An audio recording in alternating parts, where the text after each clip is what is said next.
گھروں میں عورت کی اہمیت۔ نبی پاک صلی اللہ علیہ وسلم کا فرمان ہے کہ پاک دامن عورت پر الزام لگانا 100 سال کی عبادتوں کو ختم کر دیتا ہے۔ بی بی فاطمہ رضی اللہ تعالیٰ عنہ فرماتی ہیں کہ جب ایک عورت گھر کے کام اور بچوں کی تربیت کر رہی ہوتی ہے تو اس وقت وہ اللہ کے سب سے قریب ہوتی ہے۔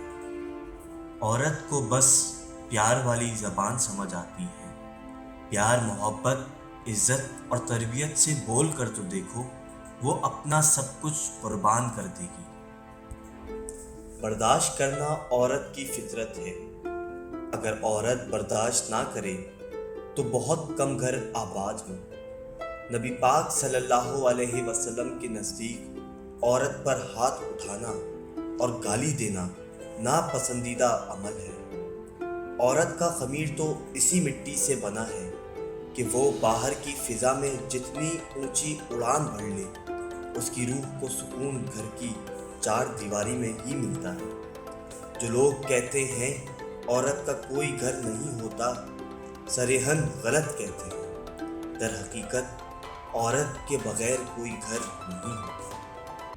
ایسی مزید ویڈیو دیکھنے کے لیے ہمارے چینل کو لائک کریں، کمنٹ کریں، شیئر کریں اور سبسکرائب کرنا نہ بھولیں۔ شکریہ۔